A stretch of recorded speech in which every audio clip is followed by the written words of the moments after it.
2번부터 볼게요.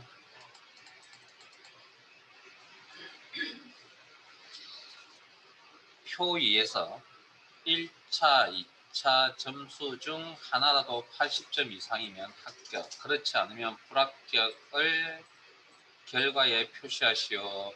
if or 함수 사용.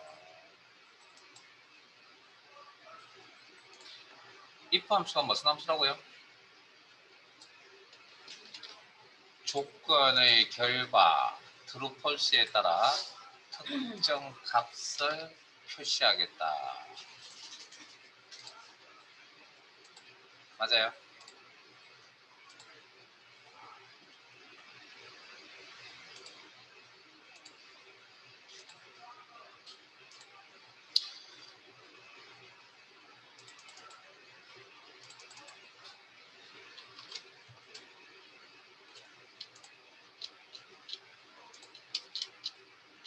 if 함수, or 함수는 두 개 이상의 조건을 적어도 하나 만족하면 true 값을 표시하겠다.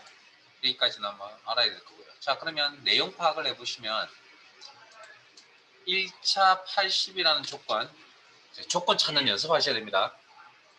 그 다음 2차 80 이상이라는 조건, 3차 80 이상이라는 조건 찾았어요. 자, 그 다음 그러면 조건이 몇 개죠? 두 개 이상의 조건은 AND 조건인지 OR 조건인지 판단하셔야 됩니다.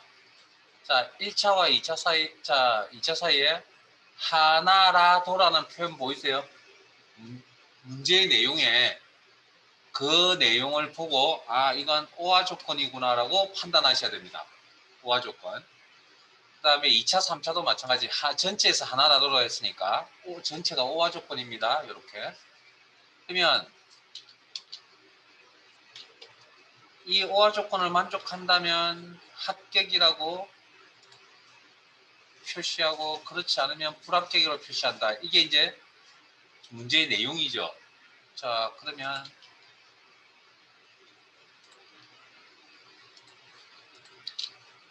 작업을 해야 될 수식의 형태가 반복적으로 나타나고요.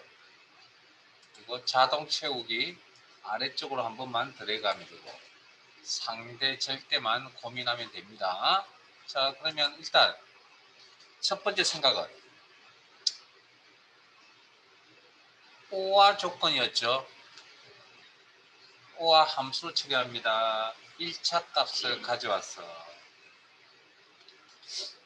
80 이상이야. H3은 상대입니까? 절대입니까? 상대. 2차 값을 가지고 와서 80 이상입니까? 3차 값을 가지고 와서 상대 80. 상대참죠. 이 조건 3개는 어떤 관계? 어떤 조건? OR 조건이라고 판단하셨죠? OR 조건은 무슨 함수로 처리한다고요? OR 함수로 처리합니다. 그래서 OR.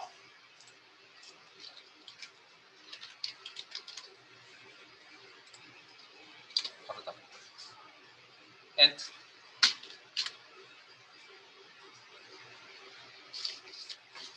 그리고 일단 여기까지만 하고 자동 채우기 쓸게요. 자, 그러면 이 OR 함수의 처리 결과가 true, false로 나오죠. 네? 자, 그러면 true일 때 값 표시, false일 때 값 표시라는 개념이 있어야 됩니다. 그게 무슨 함수라고요? 그게 if 함수라고요. 그러니까 이 조건을 만족한다면 합격, 그렇지 않으면 그 외에 나머지라고 표현할 수도 있습니다. 그렇지 않으면, 그래서 불합격 표시하겠다. 이 상에 맞는 함수가 if 함수죠. 자, if 함수의 첫 번째 인수는 어떤 형태로 작성을 하든 간에 이 녀석이 OR 함수가 변화하면 계산이 끝나면 뭘로 바뀐다고요? true 아니면 false로 바뀌죠. 그러면 if 함수의 첫 번째 인수로 올 자격이 충분하네요. 네? 첫 번째 인수는 어쨌든 어떻게 작성하든 true, false 나와야 되니까 지금 그렇게 되어 있다는 걸 지금 보고 계시는 거고, 화면에 이렇게. 자, 콤마 만족할 때의 각 표시는 뭐? 합격 표시를 하겠다. 문자 표시를 하겠다. 막 그렇지 않으면 불합격 표시를 하겠다. 그리고 입함수에 가로 닫으시고, 우리가 아까 앞에서 하셨던 내용보다 조금 복잡합니다. 여기 있는 내용들이 구조가 우리 한 개만 다룬 거잖아요. 지금 두 개 이상을 다루고 있는 중입니다. 그러니까 만만치 않습니다. 중요한 건 이런 이제 내용 파악을 하시는 게 중요합니다. 이런 거.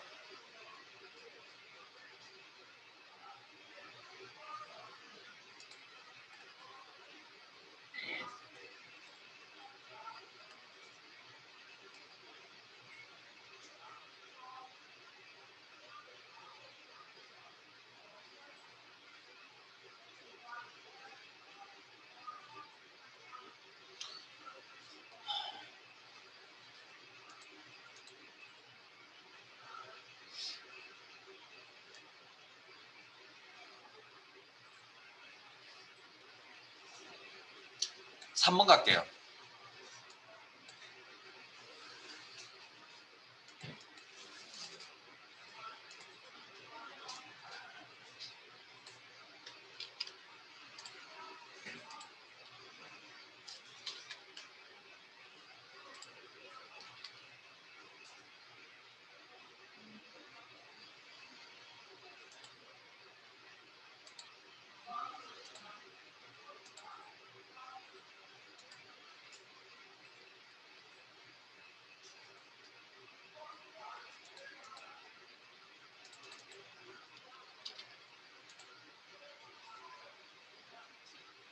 자, 내용 한번 읽어보겠습니다. 어렵습니다. 표 3에서 근무나 출근이 80점 이상이면서 외국어가 90점 이상이면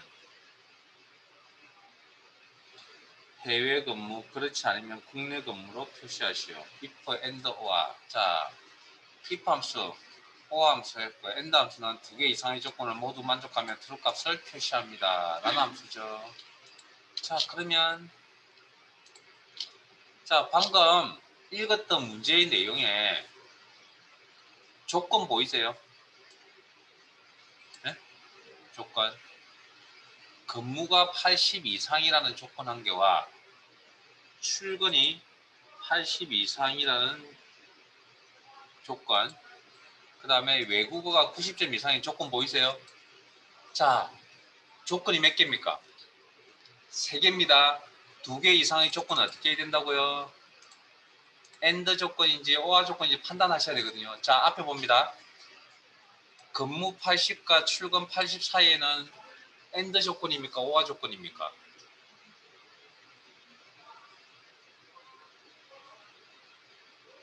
여기 쳐다보고 있으면 답을 찾을 수 있어요. 항상 근거는 문제 속에 있는 겁니다. 판단의 근거는 제 화면에 있는 게 아니라 문제를 잘 읽어보셔야 된다니까요. 뭐뭐 80점 이상이거나 보이세요? 나 오합니다. 예? 오아 여기 그 다음 출근 80과 외국어 90 사이의 조건은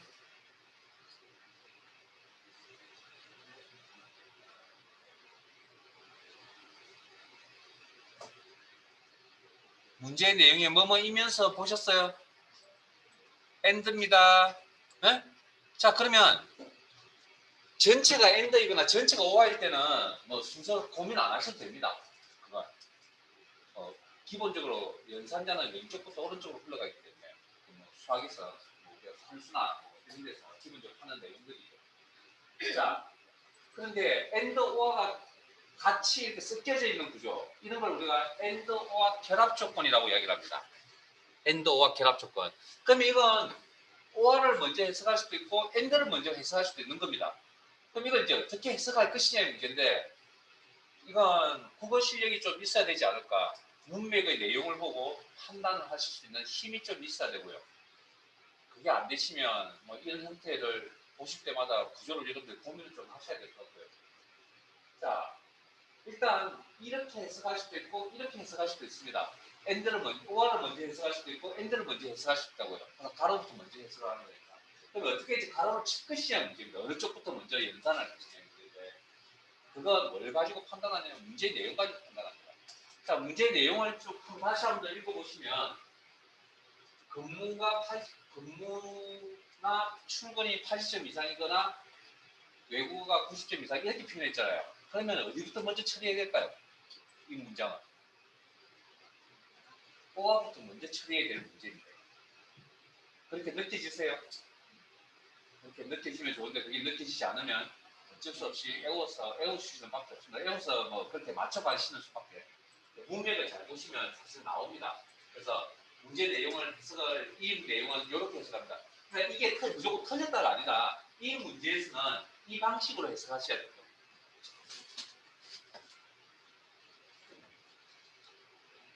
자, 그러면 이런 조건을 만족한다면 문제 내용 파악할 때 해외 근무, 그렇지 않으면 국내 근무를 표시하라. 됐어요?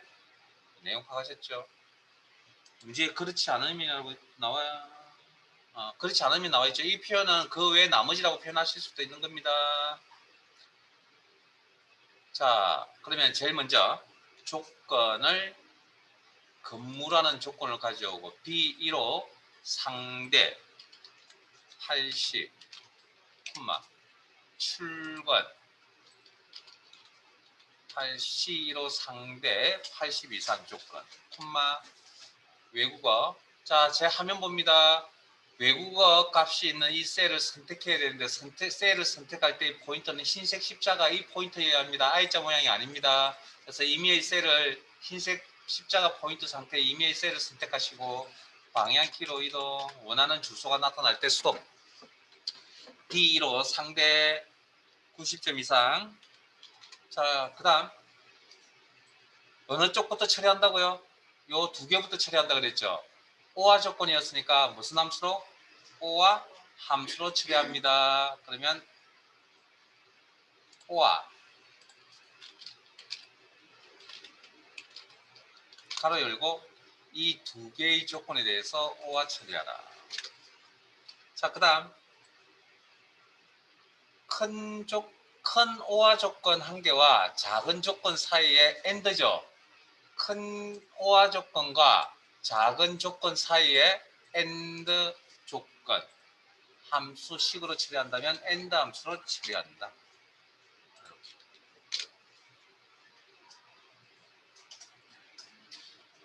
이 조건이 어렵습니다. 여기까지만 할게요. 일단 그러면 맞다 틀리다라고 이 조건에 맞다 틀리다라고 대답하겠죠.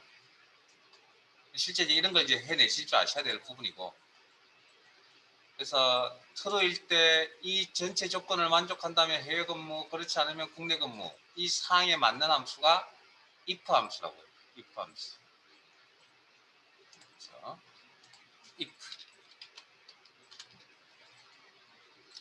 이 조건을 만족한다면 해외 근무라는 문자 표시를 하고, 그렇지 않으면 국내 근무라는 문자 표시를 하라. 그리고 if 함수는 3개의 인수가 필요합니다. 가로 닫고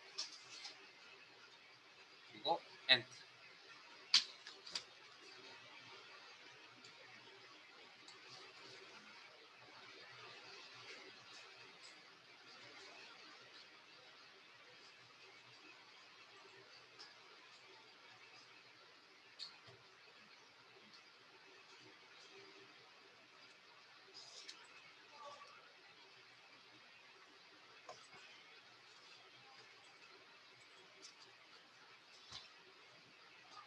자, 제가 여기 연산 순서, 계산 순서인데 뭐 기본적으로 가로 안, 그 다음에 왼쪽에서 오른쪽 기본적인 이야기고요. 그 다음에 연산자 입장에서 봤을 때는 산수, 연결, 비교 요까지 용어를 들어보셨죠?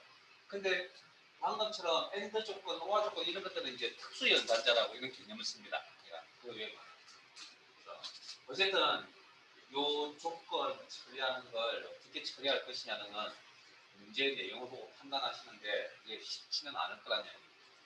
그래서 고민을 좀 해보시고, 그 다음 자동 키우기 쓰시는 데 있어서 제 화면 잠깐만 보실래요? 제가 항상 맨 위에 걸 보통 그렇게 쓰니까 맨 위에 걸 한 개를 작성을 하고 자동식으로 썼잖아요. 그러면 이런 경우도 있거든요. 이 식을 이용해서 자동 치우기를 써도 됩니다. 그냥 한 번만 보세요. 드래그. 상하좌가 다 움직이잖아요. 그럼 위로 올라가면 위로 따로 움직일 거고 위로 움직일 때 변화가 없을 수도 있고 뭐 그렇잖아요. 이게 무슨 이야기냐면 이런 이야기를 해야 되는 겁니다. 자,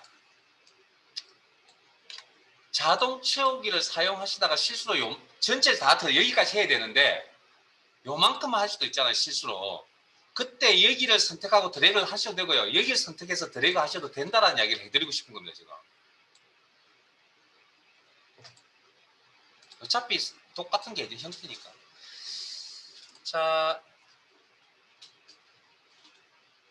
1번 가겠습니다. 1번.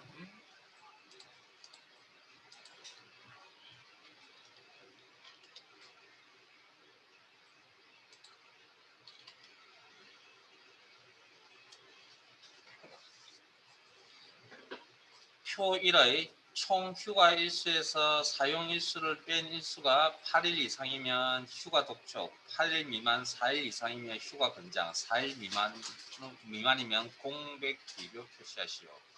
if, count if, average if 중 알맞은 함수. 자, 일단 저한테 count if, average if라는 함수를 배운 적이 없습니다. 그건 요 내용 끝나고 나면 바로 할 겁니다. 그러니까 일단은 무시하세요. 그러니까 저희들은 if 함수만 지금 쓸 겁니다. 알맞은 함수 골랐으니 if 함수만 쓸 겁니다.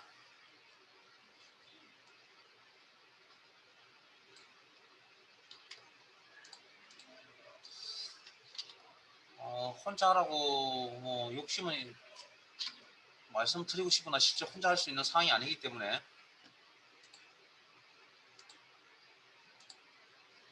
자 일단 if 함수 쓸 겁니다. 일단 나머지 함수는 우리가 배운 적이 없으니까 무시하고요. 자 그러면 내용 파악해 봅시다.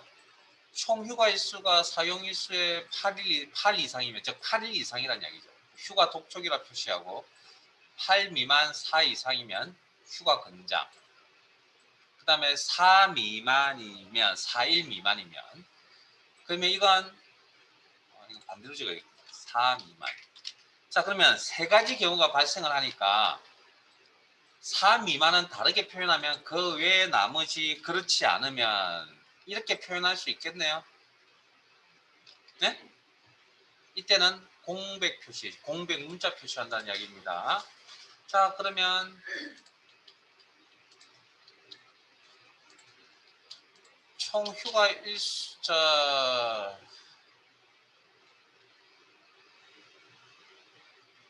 총 휴가 일수 사용 일수를 빼보죠. 네? 자 이걸 총 휴가 일수에서 이제 16이네요. 빼기 사용 일수를 빼죠. 됐습니까? 이거 뭐 어려운 이야기가 아니니까. 자, 요 값이 8 이상이냐? 혹시 회사에서 이런 업무를 보고 계세요? 총무 쪽이나 뭐 관리 쪽 일을 하고 계세요? 아닌가요?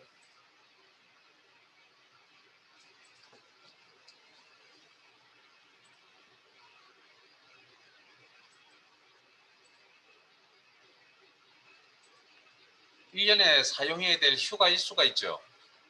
네? 그래서 뭐 원래 이게 다 틀린데 어쨌든 다 같다고 가정을 하고 문제를 푸나 봅니다. 그러면 15일 썼네요. 하루 남았죠. 그래서 휴가를 1년 동안 휴가를 다 사용 안 하면 어떻게 되죠? 자기한테 주어진 휴가가 총 16일인데 16일을 다 1년 동안 사용 안 하면 어떻게 됩니까? 요즘? 그냥 넘어가는 겁니다. 과거에는 어떻게 했죠? 돈 줬어요. 휴가 일수나 그래서 휴가 안 간 사람들 일부러 안 간 사람도 있으니까 돈도 더 받으려고. 근데 지금은 안 됩니다. 아예 법적으로. 그래서 휴가를 가라고 독촉을 합니다. 그 이야기를 하는 겁니다. 지금 이게. 예? 자, 그러면 일단 작업을 해야 될 요 내용이 수식의 형태가 반복적으로 나타나는 형태들이고 자동 채우기 아래쪽으로 한번 상대 질때만 고민하면 됩니다. 이걸 총 휴가 일수에서 일단 이것부터 처리해야 되겠죠. 이 원은 상대입니까? 절대입니까? 상대입니까? 절대입니까? 앞에 이 비슷한 거 하지 않았나요? 아까 기준일 절대 빼기 사용일수 개인의 사용일수. 그럼 여기까지 하시면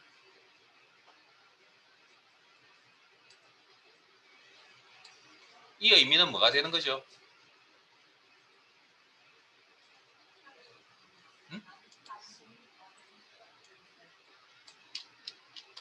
남은 휴가 일수가 되겠죠. 네? 자, 여기에 대해서 이제 물어봐야죠. 뭐라고? 8일 이상이냐고. 그래서 8 일자라는 단위는 없습니다. 8.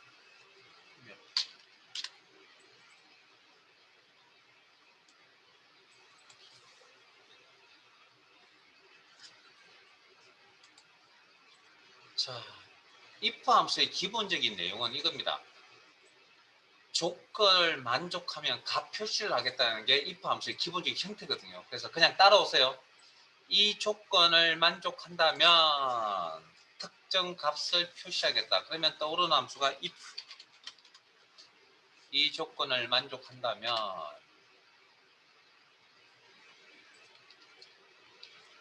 휴가 독촉이라고 하는 문자 값을 표시하고 그렇지 않으면 아직도 표시해야 될 문자 데이터 표시해야 될 자료가 두 가지가 더 있습니다. 휴가 근장 공백 문자 표시. 자, 이때는 어떻게 하냐면 만족하지 않는 요 자리에다가 만족하지 않을 때 값 표시라는 요 세 번째 인수 자리에다가 if를 한 번 더 작성합니다. 왜 이렇게 적는지 좀 이따 보여드릴게요. 자, 그리고 다시 총 휴가 일수 절대참조 빼기 사용일수가 4 이상이면 이렇게 적습니다. 이 조건을 만족한다면 휴가 근장이라고 하는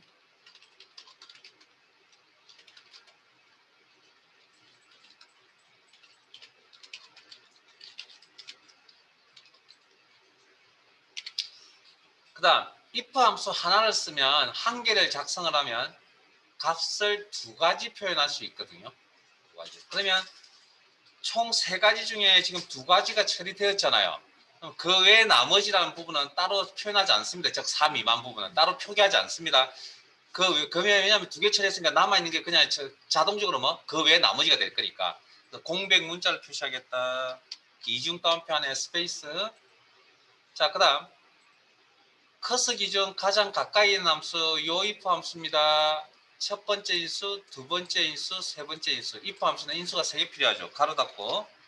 자, 그 다음 또 커스 기준 가장 가까이 있는 함수 요 if 함수입니다. 첫 번째 인수, 두 번째 인수, 요 전체를 세 번째 인수로 바라봅니다.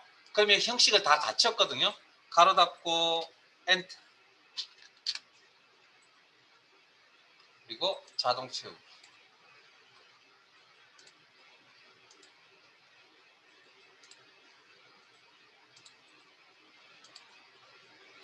자, 그러면 자, 여기서 두 가지 설명을 해야 됩니다.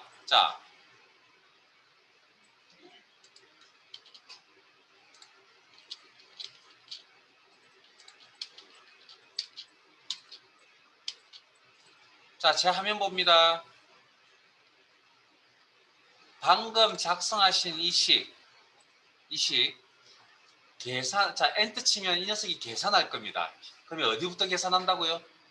가로 안부터 계산합니다. 가로 안에 또 가로가 있죠. 그러면 맨 안쪽에 있는 가로부터 계산합니다. 그러면 결과적으로 요 if가 먼저 계산이 되어진다는 거죠. 그러면 이 녀석이 없어지고 이 자리에 뭐가 남아있죠, 그러면?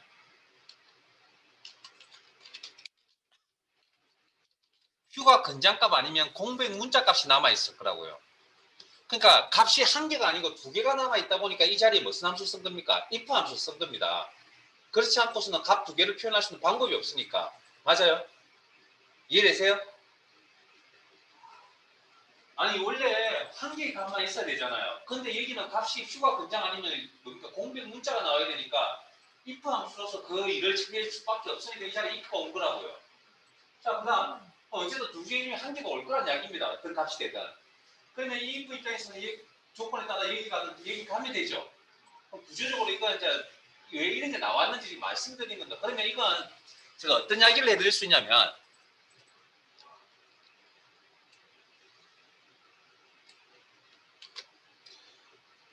이 if 입장에서 이 자리에 값이 와야 되잖아요. 그런데 뭐가 왔죠? 함수가 왔잖아요.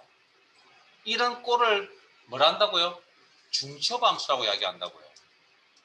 그러니까 데이터 종류가 같다면 그 어떤 형태를 작성해야 된다. 그러니까 이건 중첩함수라고 중첩 if 함수라고 표현을 합니다. 중첩 if 함수.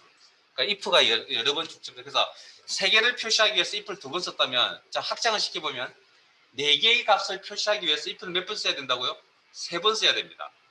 다섯 개의 값을 표시하려면 if를 몇 번 써야 된다고요? 네 번을 써야 된다는 그런 이야기입니다.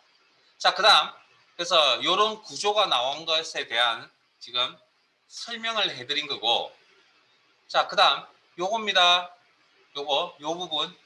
자, 문제에서는 요 부분을 어떻게 표현을 했냐면 8 미만 4 이상이라고 표현을 했거든요. 그런데 그렇게 요렇게 표시를 하지 않았습니다.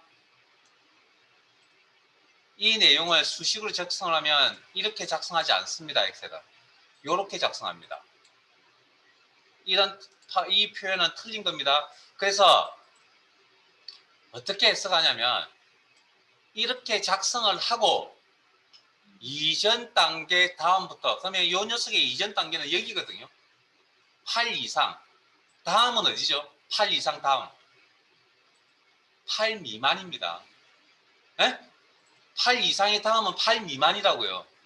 8 미만부터 현재 4 이상까지라고 해석합니다. 이렇게 적어놓고 됐습니까? 그래서 엑셀에서 비교 연산자를 이렇게 양옆으로 이렇게 같이 붙이는 경우는 없습니다.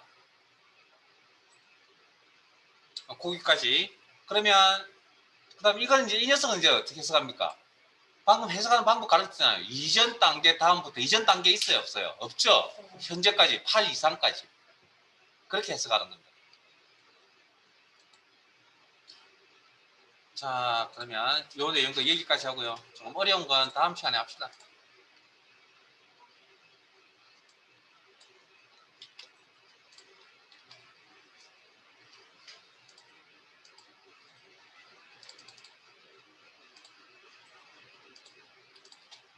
자, 파일을 바꾸려고 합니다. 기존에 있던 파일.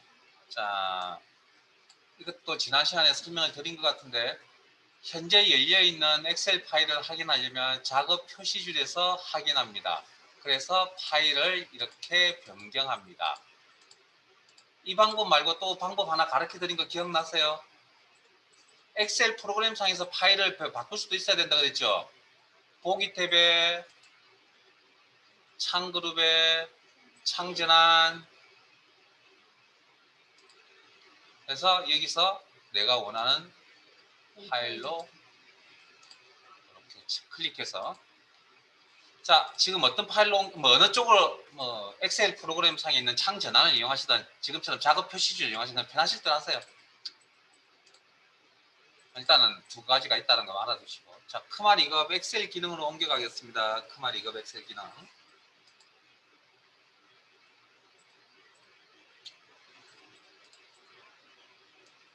지금까지 기본적인 거에 대한 부분 좀 해드렸고요. 자, 수학삼각함수라는 시트로 가겠습니다. 수학삼각함수.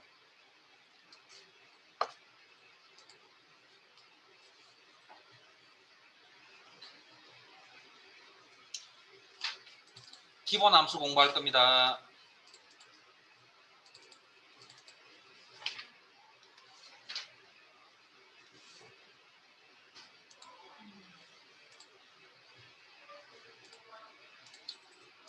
자,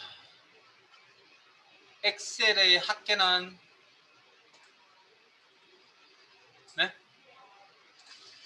엑셀의 합계는 위에 있는 이 표를 기준으로 엑셀의 합계 암산 안 되세요? 자, 지금부터 암산하는 방법 가르쳐 드릴게요.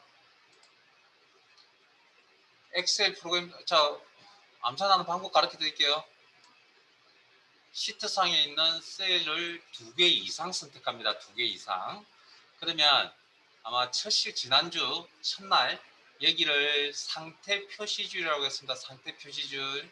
여기에 평균, 개수, 합계라는 정보가 이렇게 나타납니다. 이런 정보를 요약 정보라고 합니다. 요약 정보. 그래서 이렇게 암산합니다. 우리.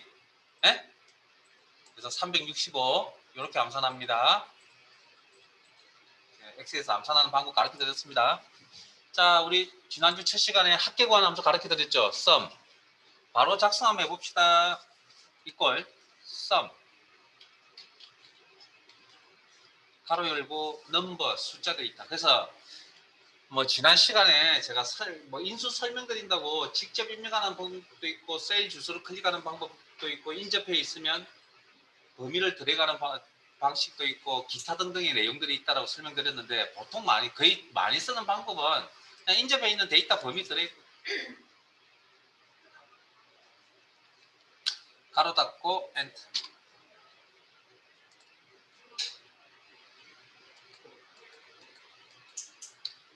자, 이번에는 이런 내용을 처리하려고 합니다. 부서가 영업부인 엑셀의 합계 얼마죠? 자, 그러면 이건 이제 위에 있는 표에서 부서가 영업부인 걸 다 찾아야겠네요. 그리고 엑셀 자료에 가서 영업부에 해당되는 85, 65, 75 떨어져 있는 내용 선택하실 때 컨트롤 키 이용한다. 그리고 암산하니까 얼마? 225가 나오네요. 네? 자, 그러면 이건 방금 사용했던 sum 함수 내용 좀 틀립니다. 부서가 영업부이다라는 게 조건이 되는 겁니다. 조건. 그러면 한 개의 조건 값, 영업부라는 조건 값을 만족하는 합계를 표시하겠다. 합을 계산하겠다. sum. 조건이 달렸다. if. 그래서 합쳐서 sumif라는 함수가 생겨났고요. 자, 빈 셀 선택하시고 인수 공부하러 갑니다. 수식에 함수 삽입 sumif라는 함수 찾으시고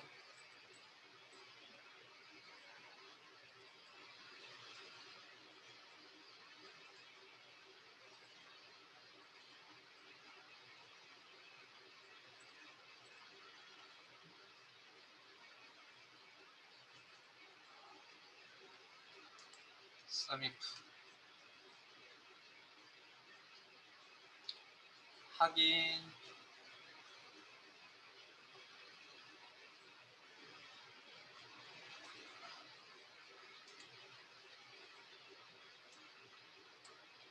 자, 인수가 이제 앞에서 오전에 했던 내용들의 인수보다 좀 까다롭습니다. 이제 랭지, 뭐 영어 단어는 범위죠. 그래서 그냥 범위입니다. 범위. 조건 값을 찾을 범위. 방금 영업부라는 조건 값을 부서 범위에 찾아요. 저건 부서 범위. 조건 값을 찾을 범위. 그 다음에 두 번째 인수 크리테리어. 이건 액면 그대로 해석하면 기준, 조건 그런 의미입니다. 그래서 여기에 쓸 수 있는 작성할 수 있는 내용물은 숫자 값이나 일단 텍스트 문자 값을 직접 입력하거나 참조. 영업부라고 직접 입력할게요. 문자 데이터 직접 입력이니까 이중 따옴표 묶어서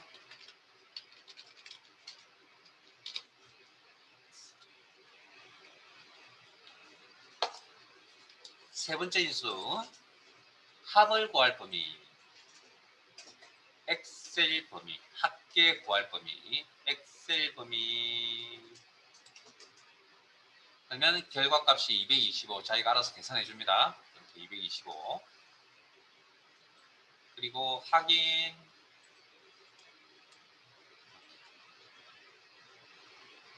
점점 시트가 이동될수록 점점 어려워집니다. 자, 이번에는 부서가 영업부이면서 엑셀이 70점 이상인 액세스의 합격을 계산해요. 그러면 일단 자 부서가 영업부라는 조건 한 개, 엑셀이 70점 이상이라는 조건 두 개를 모두 만족하는 죄송합니다. 자, 두 개 이상의 조건은 어떻게 된다고요? 엔드 조건인지 오화 조건인지 판단하셔야 됩니다. 이건 엔드입니까 오화입니까? 엔드 뭐뭐이면서 자 그러면 두 조건을 모두 다 만족하는 액세스에서 요 내용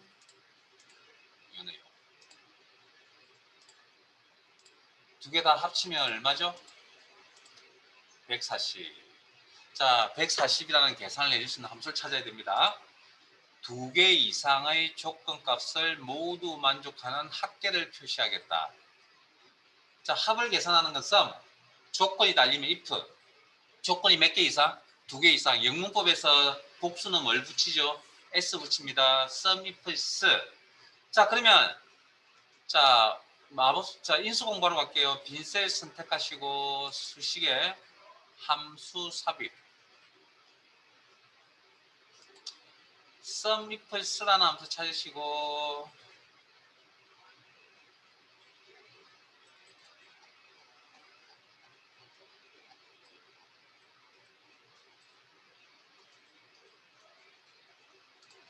sum if s 확인. 자, 방금 이 내용, 이 합계를 계산할 때 어떻게 처리했냐면 조건 처리, 그다음 합계 계산 이런 식으로 했잖아요. 그런데 이건 이제 우리 생각이고 엑셀 입장에서는 좀 계산 방법 좀 다릅니다.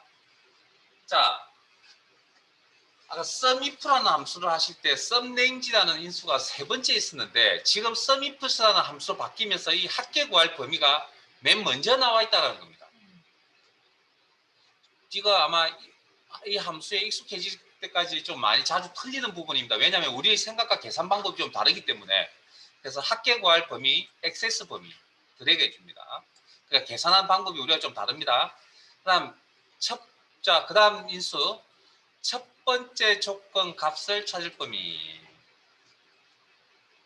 엔드 조건이기 때문에 영업부 부서 영업부를 먼저 처리하시던 엑셀 70점 이상을 먼저 처리하면 상관없습니다. 저는 나와 있는 순서대로 진행할게요.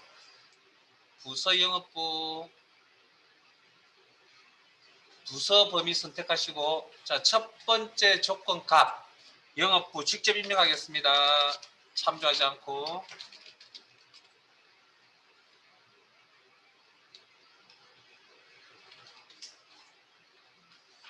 두 번째 조건 값을 찾을 범위 엑셀 범위 두 번째 조건값. 자, 제 화면 봅니다. 방금 이 자리에 제가 두 가지만 이야기했거든요. 숫자 값을 뭐 직접 입력하거나 참조하거나 문자 값을 직접 입력하거나 직접 입력하거나 참조하거나. 이 식이라는 게 있는데 식이 뭐냐면 70점 이상이라는 요걸 이야기합니다. 요런 형태의 조건식. 그러면 이상 70. 자, 이렇게 적으시는데 자, 이 함수는 어떤 특징을 가지고 있냐면 이 자리가 값이어야 합니다. 조건 값이어야 합니다. 조건값. 그래서 저걸 저대로 두면 식의 형태로 가지고 있기 때문에 이게 값의 형태로 가져가려면 이중 따옴표 묶어야 된다. 왜 이렇게 어렵게 해놨냐고요? 저도 잘 모릅니다. 이 함수를 만든 사람이 이렇게 쓴답니다. 우리는 형식에 맞춰 사용을 할 수밖에 없는 입장이기 때문에. 그래서 결과를 보시면 140이라는 이런 결과값이 나온다. 확인. 좀 어렵습니다. 이 비슷한 내용 또 다음 시트에 가면 또 나올 겁니다. 자, 다음 내용은 넘어갈게요.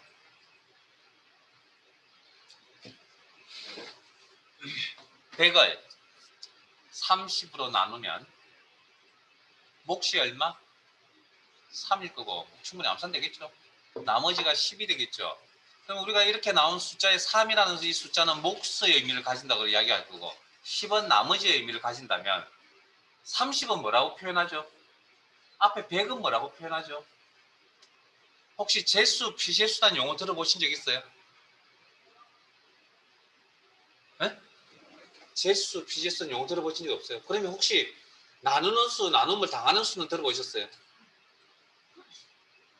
저만 아재군요. 네? 제가 학교 다닐 때 수학 시간에 우리는 산수 시간인가요? 제수, 비제수란 용어를 쓰고 배웠습니다, 실제. 근데 이게 아마 제가 알고 있기로 국어 순화운동인가 뭐 그런 것 때문에 제가 한자 표현입니다. 제수, 나누는 수입니다. 그걸 한자로 바꾸면 제수입니다. 나눔을 당하는 수로 해서 피제수라고 합니다. 한자 표현, 한자 표현. 같은 이야기입니다. 같은 이야기. 자, 그래서 그러면 제가 여러분들에게 뭘 해야 되면 몫을 구하는 함수를 가르쳐 드려야 되고 나머지 구하는 함수를 가르쳐 드려야 되는데 몫을 구하는 함수가 코센트라는 함수를 씁니다. 코센트. 근데 이 함수는 2급 시험에 나오는 크말 2급 시험에 나오는 함수는 아닙니다. 근데 그래도 어쨌든 직접적인 뭐 몫을 구하는 함수를 알아두셔야 되기 때문에 자, 빈 셀 선택하시고 수식에 함수 삽입 코센터 Q로 시작합니다. 코센터 함수 찾으시고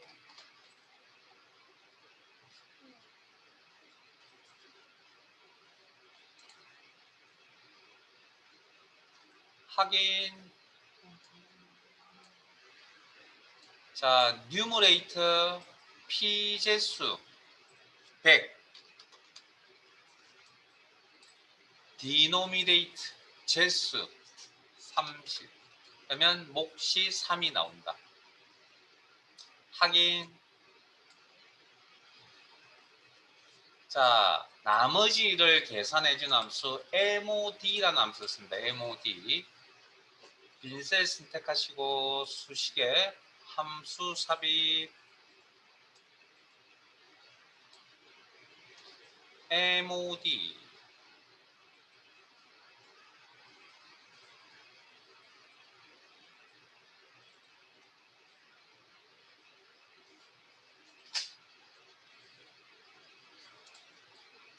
확인.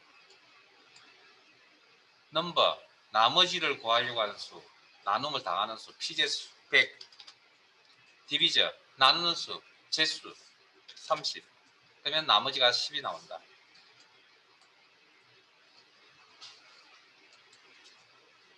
자, 123.45라는 숫자 값을 식으로 처리한다면 이렇게 하겠죠. 자, 이 소수점이 들어가는 실수값입니다. 이 실수값의 정수 부분, 요 부분, 소수점 앞에 있는 정수 부분을 표시하겠다. 인테지라는 수학 용어가 있고요. 그 용어의 앞자리를 따서 int라는 함수를 씁니다. int. 숫자 실수에서 정수 부분만 표시하겠다.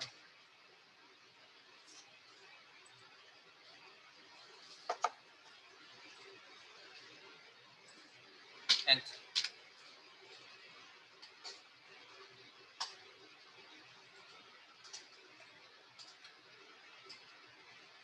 자, 그러면 제가 방금 몫을 구하는 함수가 코센트라는 함수를 쓴다고 했는데 이건 시험에 나오지 않는다 그랬거든요. 그럼 시험에 나오는 몫을 구하는 또 다른 방법이 있어야 됩니다. 몫을 구하는 방법이 있어야 됩니다. 자, 그러면 자, 오른쪽에 제시되어 있는 이 자료를 한번 볼게요. 4를 3으로 나누면 실수값으로 아마 1.333 정도 나올 겁니다. 9를 4로 나누면 한 2.25 정도 나올 겁니다. 11을 3으로 나누면 3.666666 이렇게 나올 겁니다. 자, 다시 한 번 더. 4를 3으로 나누면 몫이 얼마죠? 1인가요? 9를 4로 나누면 몫이 얼마죠? 2. 11을 3으로 나누면 몫이 3. 뭐 규칙이 보이세요? 자, 제 화면 봅니다. 두 수를 나누어 실수값이 나올 겁니다. 실수의 앞부분, 즉 정수 부분이 뭐가 되는 겁니까? 몫이 되는 겁니다. 에? 자, 그러면 두 수를 나누어 100 나누기 30. 두 수를 나누어 엔터 치면 실수값이 나오겠죠. 3.333333. 이 중에 어느 부분이 몫이라고요? 정수 부분이 몫이다. 에? 그러면 이 함수의 결과값에 뭐 정수 부분만 표시하겠다. 무슨 함수? 실수해서 정수 부분만 표시하겠다. int 가로 열고 가로 닫고 그리고 엔터. 그래서 이게 크말 2급 시험에서 몫을 구하는 방법입니다.